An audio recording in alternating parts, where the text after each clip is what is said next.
Go on, hold it off. Don't get cheated, don't get cheated. Oh, yeah! Come on! Up the boy. Got it done. Come on, come on. Yes, morning guys. I hope everyone's having a blinder of a Saturday. Yeah, I know I do look very burnt. I've just come out of the sauna. But we are back for episode 2 of Beat the Bookies, where I'll be going to Lingfield for the all-weather championship, and Lee will be joining me there, so it should be a good day. And hopefully we can build on the profit that we made last time of £45 and have a great day. But I'll catch up with you when I see you there. So I've just arrived at Lingfield again today. Busy so far, to be honest. We have to wait for the horses crossing to get in, but I've got to get my bet on quick. But I'll be going in the first, which is a small field event, but the 125, it's 6 furlongs. I'm going to be siding with Diligent Harry, ridden by Ross Ryan. He's got a good record in small field events and all weather, so I'll be taking Diligent Harry. Then we're going to put that bet on shortly. So I was just finished up in the first year with Lee, the main man. Good first race, to be honest. Harry won, got in, came up late, but did manage to get it on the line. Nice little win, so we had £10 on, returned 26.50, which puts us £16.50 up. Just work that out. And we're just going to have a little look at the race card now to see what we fancy, which we'll check back in then, and you'll see us put the bet on. So hopefully, fingers crossed, we can go 2 for 2 this morning. Up the boys. Back for the second race of the day. If I have a little look, the 2 o'clock, 1 mile, 2 furlongs. A few to fancy, again a small field, but I've backed number 4, Nibras. I think he does it. He's got Ryan Moore on board. Good jockey, can't complain too much, and he's got won the last 2 times out course and distance, so not really too much to put against him. What are your thoughts, Lee? Yeah, I totally agree. I like both Godstone horses, so I've actually done the reverse forecast on both. What was he? Is it Chancellor? Yeah, Chancellor. And then your one. So obviously both Ryan Moore on board and the other jockey, Robert Halvin. Yeah. So yeah, I've actually gone with the reverse forecast. So yeah, fingers crossed. Hopefully it comes in. You'll see us when the race is about to go down. Come on.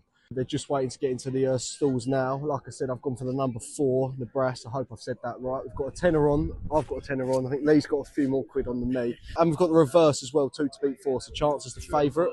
Yeah, I thought it was 50 quid. Reverse forecast. So yeah, hopefully that comes in. That would be nice. An ideal scenario is Nebraska wins Chancellor second. We have a nice little oi, a few wins. That'll go up the profit. But so far today we're up 16 quid. Hopefully we can build on that now. Come on. They're about to go. We're off. Broken well. Come on. That's good. Great position. Great posse. And both of them, to be fair. It's going well. He's travelling well. Come on.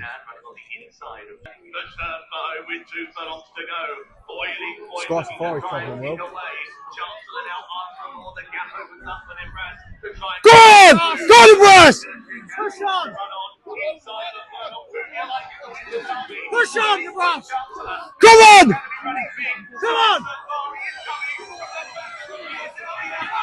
Sky Safari! Sky Safari! Oh, good run. Oh, but he was up. Yeah, probably should have. Good race though. I mean, there's a loser there, but good bit of racing, and see you on the next when we make our selections. Sky Safari, what a win. Left all the running, Bosch right on the line. Cannot complain with that. Well done, number 5, the Sky Safari. Halfway check-in, well, it's a bit of pre-halfway check-in, so we're £5 down because of our 2 £10 bets in the second. However, we're firing back with number 2 Relocal in the next. He's currently the favourite at 2.5, but he won last time out nicely. He's up £4. I just don't think it's enough for him to not win. So we're going to be whacking £20 on, hopefully 2.5, but we'll see what we get when we're there, and check in when the race comes out. Come on. Guys, back at home, different hat. Do apologise, my phone died on the last race, which was slightly annoying, so I couldn't get any footage. And to make matters even worse, my microphone decided to die 3 races from the end. So I'm going to do a quick summary of my bets. So I had Knowlton Cross for £5 to win, and Ames for a tenner. Ames was nowhere near to be seen, to be honest. No chance. Stupid bet, really. But £5 on Knowlton Cross, he came 3rd by a neck, so he ran really well. I thought he'd be up there in the frame, but didn't manage to win. I think the horse that won was Rossa Ryan, apologies, was riding a horse called Paradise, and he won again shooting up down the final furlong and got it on the line. On to my second last race, I had El Ney at £20 to win. I think he was 3-1 when I got him on. It was either between him and Sin City, but Sin City was odds on. I don't really like backing an odds on horse for the first time it's ran, but it was between those two. I thought El Ney was going to come down the last furlong late. He did, but didn't quite manage to get up. Sin City was just too strong, and it was a really great ride, so can't really complain too much there. And in the final race of the day, there was a horse I fancied called Poke the Bear, so I did £25 each way at 5-1.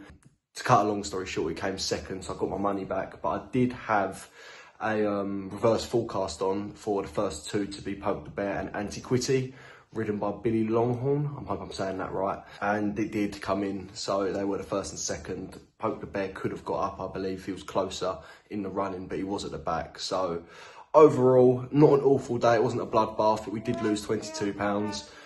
Second episode of Beat the Bookies, which brings us to a grand total for the series of up £23.